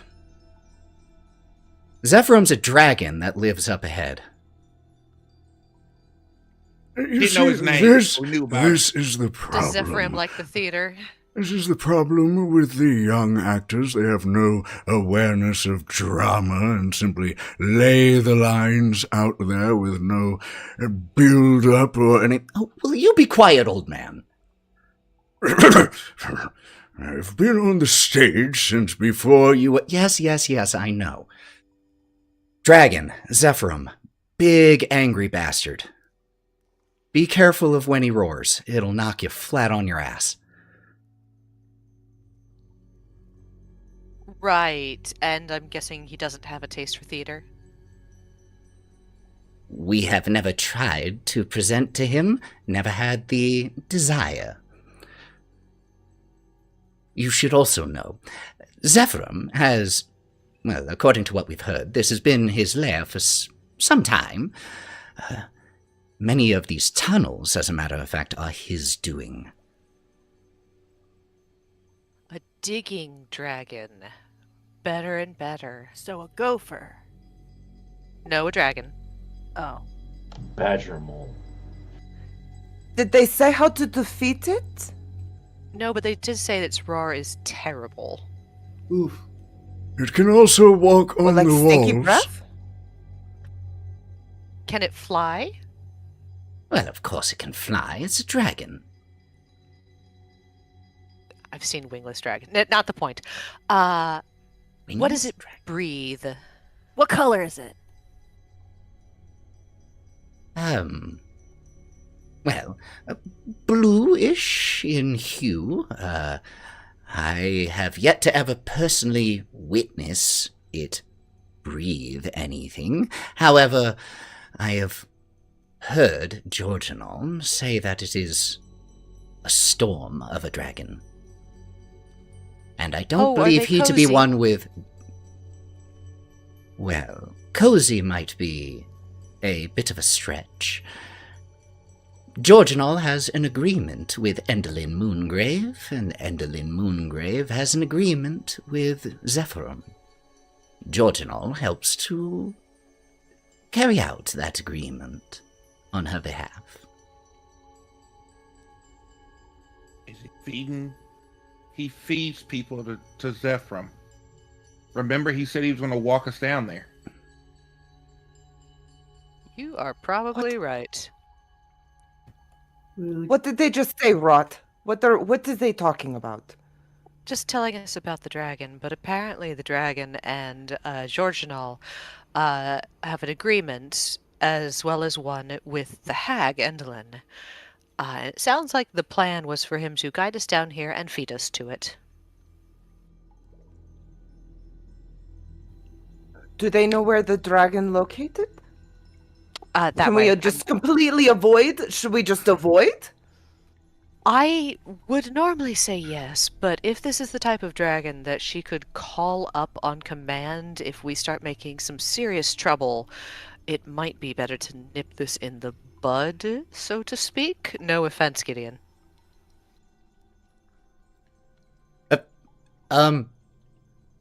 What's a fence? Oh, no fences. No fences. Rot. What? Does that mean we could have a dragon again? Hypothetically, yes. But Oh we're my gonna have to God, be real that was smart cool. about this one. Oh my god, come on. You know you even want it. You are making this so awkward, Melon. Please stop. Look, if we decide to fight this thing and fight him, remember what happened last time we fought something on its home turf. It had home court advantage. We would be walking into his front room, pretty much, on his turf. But do you remember the last time we fought something in its own lair, that thing that was covered in all of the eyes, and we turned it into paste? That wasn't a dragon, and sounds like a blue dragon. Well, it sounds like Wait, we're you gonna have guys to do said some blue? planning. Yeah, blue one. Are we sure that Paraton birds are not colorblind in any way? Can I check and see if the paratons are colorblind? Even if you're red-green colorblind, you can still see blue. You know, I just want to How are you be going like, to- if you're a dog, you can only see certain How- colors. and how do you stuff. I'm gonna get plan like to a check? red piece of fabric and a yellow piece of fabric. I'm gonna go, what color is this one? And this one? And this is green? I mean, one of the fun things about color perception is as long as you have a name for it, you might be seeing something different. But when you hold up something blue, they identify it as blue. Okay, it's definitely blue, guys. What Oh, color I'm is so this? proud of you, though. Look at blue this. ice for Yeah, lightning. it's great. As No, you start ice is doing a white one. As you start doing this colorblind test, Moldauer, who has just been grooming himself, just mutters, Is this really how we have to spend all of our time now, talking with any idiots who want to ask us what color things are? Just let them get Well, I was eaten. going to say, if the other thing you're doing is shitting on Georginal, once we deal with that dragon, you're welcome to come Literally. outside with us. There's going to be something more exciting outside. But the Jabberwocky. Yes, like the Jabberwock. No, that was in the last realm. We know this great goat named Greg. Or Craig. I can't remember his name. Jerry. Hey guys, Jerry! if we're gonna be fighting this dragon, I think we might need a bit of a hand. And once again, like freaking Yaka Warner or something, reaching into his pocket, he's going to grab out the basket of food that he's had since the Fields of Spring that you said acts as a hero's feast. yes, it does. So this They is want something. to top up with this. This is something that you picked up from Ilsa all the way back in Vale Crossing. So it's stale as hell. No, it still smells fresh. Well, as you pull the basket out, Kieren, it's empty. It's just a basket. But as you think on the person who gave it to you, you remember the smell of Ilsa's perfume. You remember that short time that you spent on that grassy hill outside of Vale Crossing together. And as you think back on her, right next to you, or right in front of you, a large gingham blanket, red and white checked blanket appears.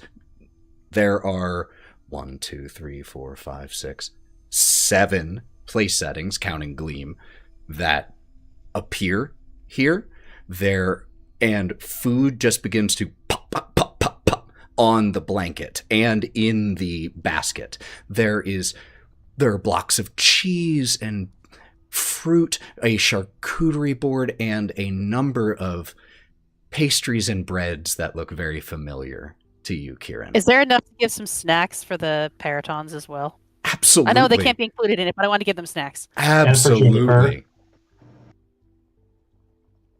Oh yeah, you can make enough for 12 creatures here. So absolutely. Huzzah. So I have the Hero's Feast stat up on my computer here. So up to 12 creatures. This lasts for 24 hours, by the way.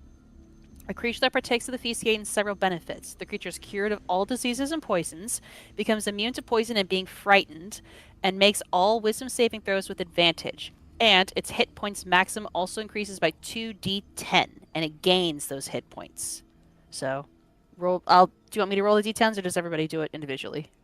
Why don't you go ahead and just roll it, and everyone will get the same. I'm right now holding on to Melon so that Melon doesn't attack the food that's down in front of us. Restraint. 16. Gone in. Wow. 16 max. I rolled a 7 Holy and a shit. 9. Good job.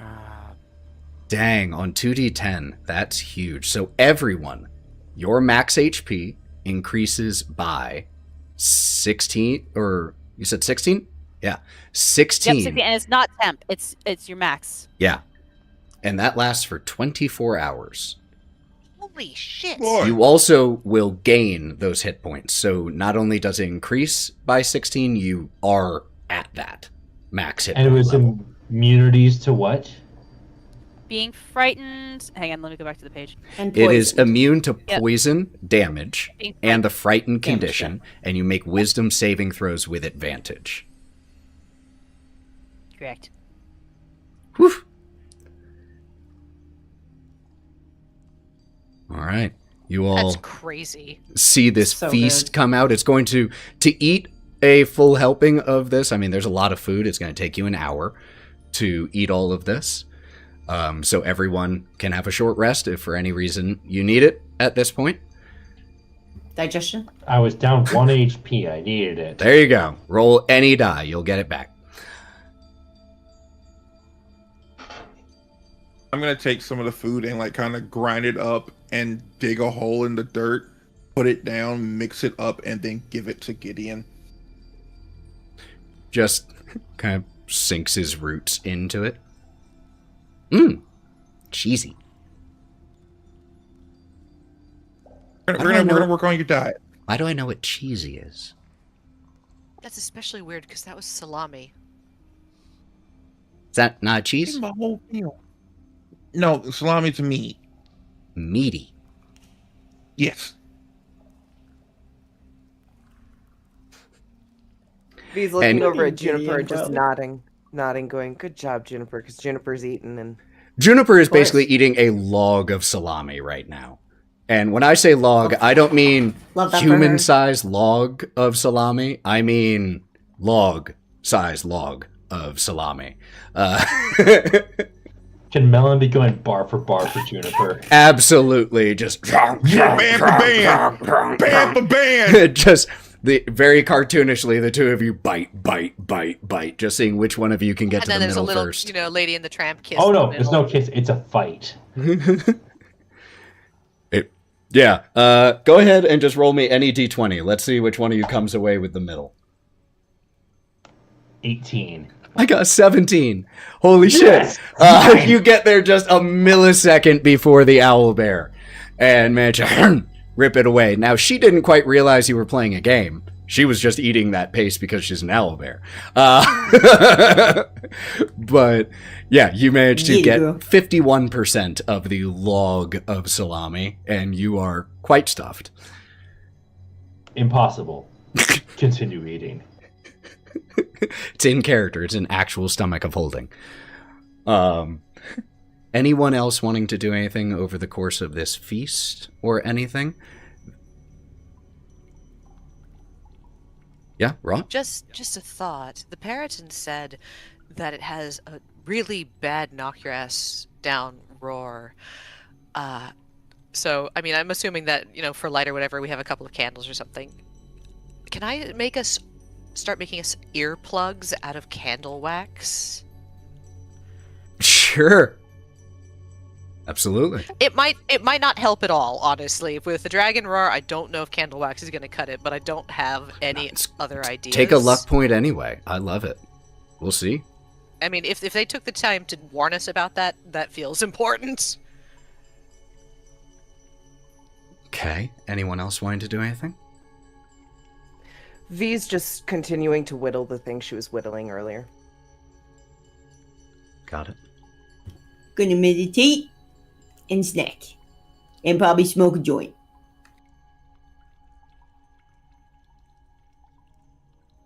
Yeah, Otto. Otto is also, while he's taking care of Gideon and making sure his pack is right and everything, he's going to attempt to reach out again to the lady in the forest that he saw to possibly, ask for guidance and ask for, help with this. Just to look out after us or the group and everybody. Okay, are you just praying, or is this a mechanical thing that you're doing? I'm praying. Okay. He doesn't know what pray is. Absolutely. He's just, hey, I'm asking. Absolutely. Make me a religion check, please.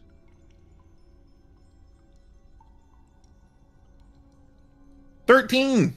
13.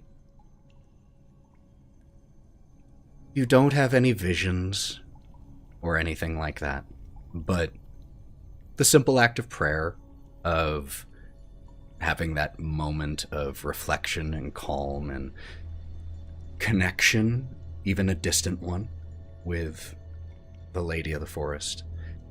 You feel your heart rate fall, you feel the strength from the feast that Kieren provided flowing into you.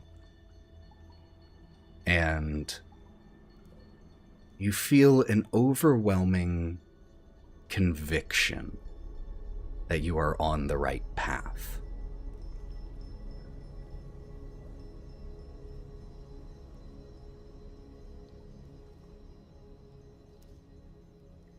Feels right. Okay then. The Feywild provides, and I'll listen.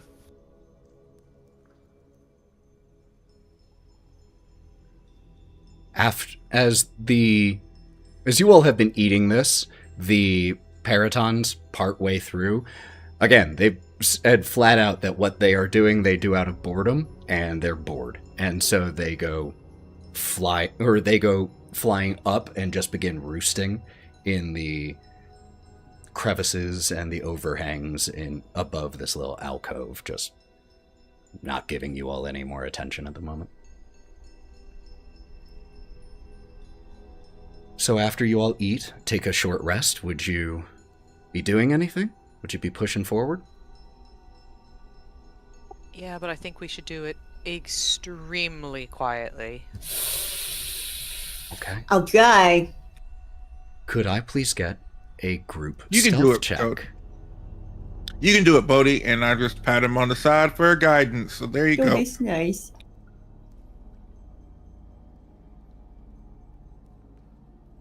Jesus Christ, I got a 1 anyway.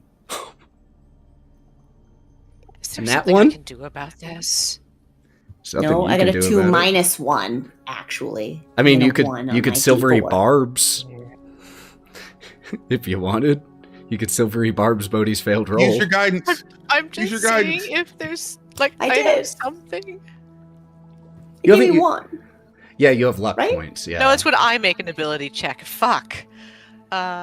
Sure, I'll silvery barbs Bodie to try again. And you can then Don't give me you can Bodie. give Bodie the I'm advantage. gonna go up to Bodie and I'm gonna take my claw and poke you right between the eyes. It's like you were about to trip. Try again.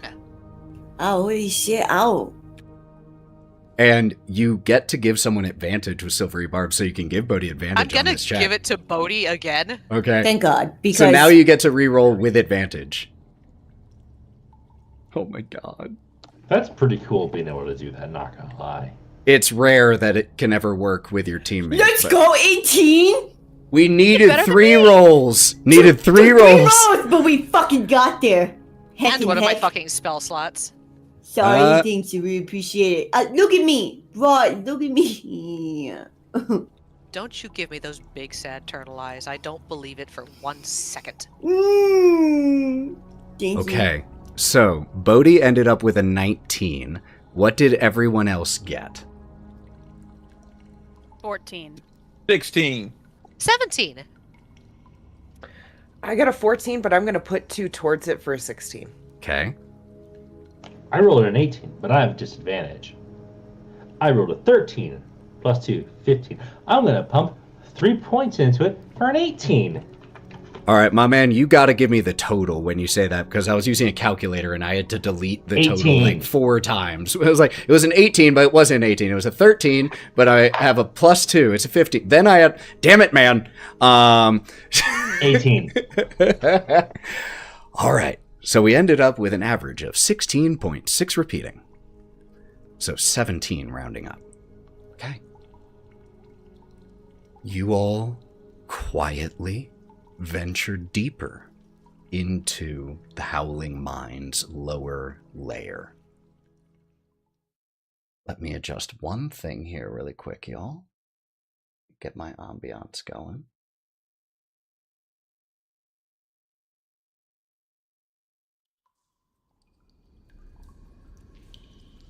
Here we go.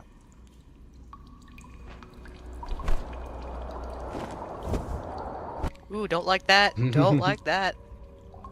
As you all push deeper, you enter into a large, very tall cavern.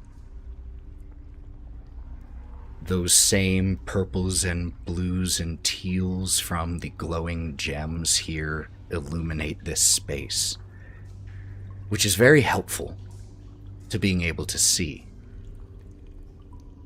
But as you all step in here quietly, with everyone's passive perception, you notice that the light from those gems, while it helps in illuminating this space, actually worked against you. Because it's as you step into this space that you notice, clinging high on one of the walls, its scales, a deep iridescent blue that shimmer and sparkle with that same mesmerizing display of color of the self-generating light, similar to the walls of the mine, such that it almost camouflaged in, aside from the fact that its massive claws adjust and send a bit of rock tumbling down. And despite its beauty, as you see this dragon, there is no mistaking the raw, primal force of a deadly predator that radiates from this creature.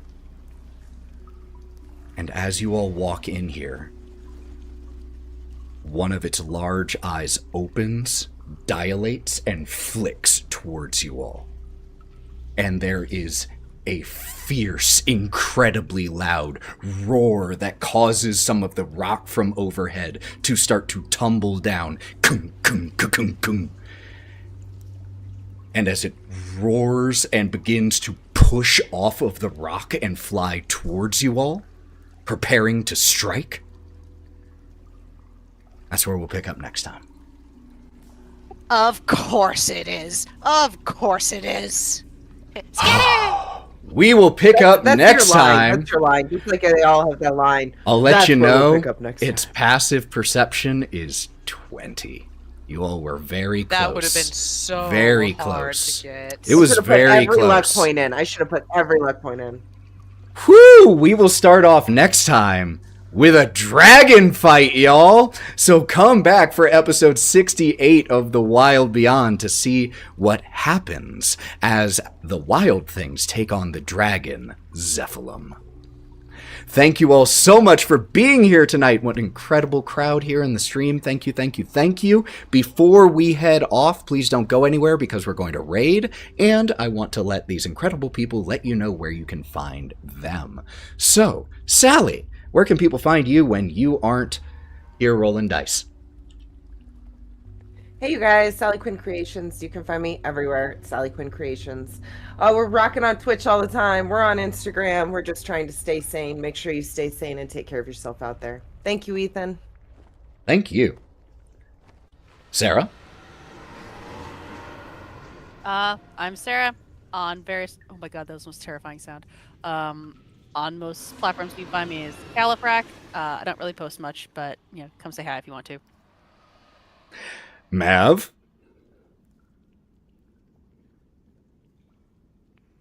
I was coming out of character.